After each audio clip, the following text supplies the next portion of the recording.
సర్వం కల్తీ. పిల్లలు తాగే పాల నుంచి వంట నూనె దాకా, టీ పొడి, అల్లం పేస్టు, పచ్చళ్ళు, పన్నీర్ వరకు కుళ్ళిన చికెన్, మటన్ అంటగడుతున్నారు. అన్నింటా హానికర కెమికల్స్. మార్కెట్ నిండా కార్బైడ్తో మాగబెట్టిన పండ్లు, కలర్ కోసం కర్బుజాకు ఇంజెక్షన్స్. సో ఇక ఇంత దారుణం. సర్వం కల్తీ, మొత్తం కల్తీ. చిన్నపిల్లలు తాగే పాలు, పాల పౌడరు, అదే ఇంకా పండ్లు, కూరగాయలు, ఒక్కటి కాదు రెండు కాదు, నూనె, ఐస్ క్రీమ్లు, బిస్కెట్లు, ఆఖరికి మాంసం కూడా, కుళ్ళిన మాంసము.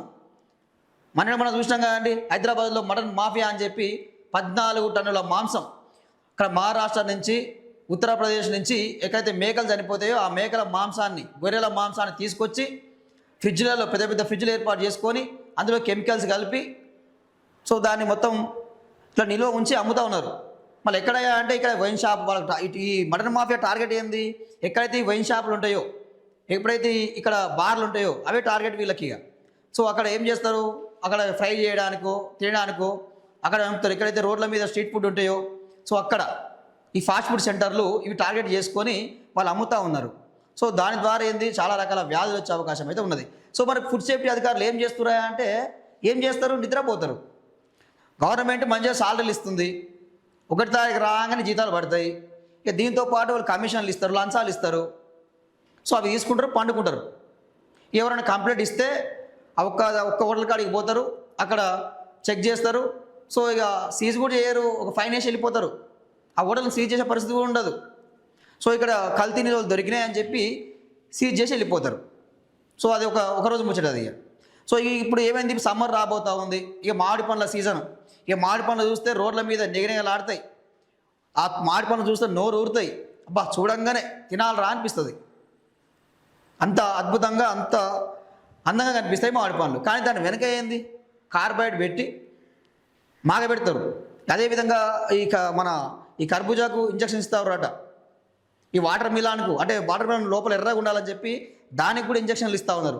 ఆఖరికి జామకాయలకు కూడా ఇంజక్షన్లు ఇస్తూ ఉన్నారు పండ్లు పండడానికి. సో ఇంత దుర్మార్గంగా ఉన్నది ఈరోజు తీరు. రోజు ఏదో చోట పట్టుకుంటున్న మారని తీరు. ఫుడ్ సేఫ్టీ వింగ్లో వెక్కిరిస్తున్న ఖాళీలు. తెలంగాణ, ఏపీకి కలిపి ఒక్కటే ల్యాబ్ ఉండడంతో శాంపిల్ టెస్టులు లేటు. కల్తీ ఫుడ్ అని తేలిన కఠిన శిక్షలు లేవు. ఇదే అదనగా రెచ్చిపోతున్న అక్రమార్కులు. కొనే ముందు తినే ముందు జాగ్రత్త అంటున్న నిపుణులు. లేదంటే అల్సర్లు, క్యాన్సర్లు, సకల రోగాలు. సో ఇది ఇంత దారుణం. పసిపిల్లలు తాగే పాల నుంచి టీలో వాడే చాయ్ పత్త దాకా, కూరల్లో వాడే నూనె మొదలు కారం, పసుపు, అల్లం వెల్లుల్లి పేస్ట్ దాకా ఇలా కాదేది కల్తీ కానహరం అన్నట్టుగా తయారైంది పరిస్థితి.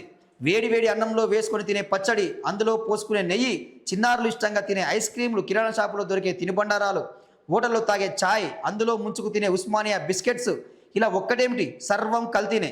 సీజనల్ ఫ్రూట్ సంగతి సరే, అరటి పండ్ల నుంచి మామిడి పండ్ల దాకా కార్బైడ్స్, ఇథనాల్, రైపనర్ పౌడర్తో కృత్రిమంగా మాగబెట్టినవే. పైన నిగనిగలాడే వాటర్ మిలాన్ లోపల ఎరుపుదనానికి ఇంజక్షన్లు ఇస్తున్న పరిస్థితి. ఏదేమైనా హాలిడే రోజులు అలా రెస్టారెంట్కి వెళ్ళి వెజ్జో నాన్ వెజ్జో తిందామనుకున్న భయమే.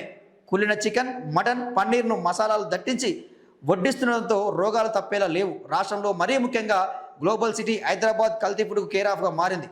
ఫుడ్ సేఫ్టీ వింగ్ పటిష్టంగా లేకపోవడం, కల్తీ ఫుడ్ అని తేలిన కఠిన శిక్ష లేకపోవడంతో కల్తీ రాయిలకు అడ్డు అదుపు లేకుండా పోతుంది. కొనే ముందు తినే ముందు జాగ్రత్తలు తీసుకోకపోవడంతో జనం అల్సర్ల నుంచి క్యాన్సర్ల దాకా అనేక రోగాల బారిన పడుతున్నారు. నిగనిగలాడేందుకు నిల్వ ఉండేందుకట. సో పాలు, పండ్లు, ఆహార సరుకులు నిగనిగలాడేందుకు, ఎక్కువ కాలం నిల్వ ఉంచేందుకు ఆహార పదార్థాల్లో రంగు, రుచి, వాసన కోసం హానికర కెమికల్స్ కల్తీ చేస్తున్నారంటూ ప్రధానమైన వార్త చూస్తున్నాం. వాస్తవానికి కూడా ఈ వార్త 100% నిజం. ఇది ఈ తెలంగాణ రాష్ట్రంలో ఎట్లయితే అవినీతి ఎట్లయితే పట్టి పీడిస్తుందో అంతకన్నా ఎక్కువ ఈ కల్తీ పట్టి పీడిస్తూ ఉన్నది.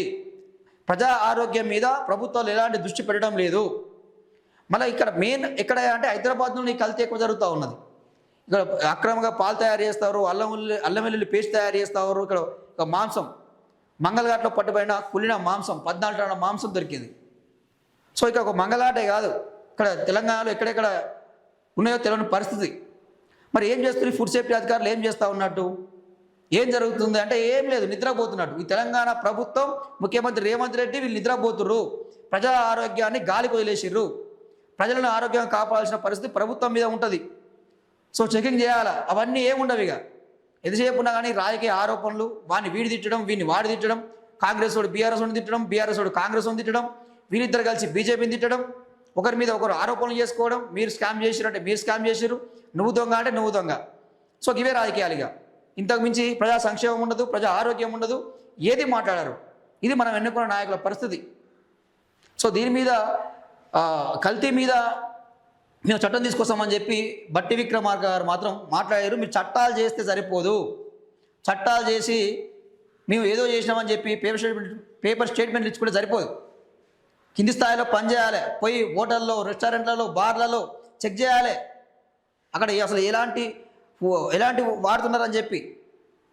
పేస్ట్ అయితే ఏంది, ఇక్కడ చికెన్ అయితే ఏంది, మటన్ అయితే ఏంది, నూనె ఆయిల్ అయితే ఏంది, ఇది ఏది ఉండదు ఇక. దాన్ని చేయాలా, దీని మీద ప్రత్యేకమైన దృష్టి పెట్టాలా.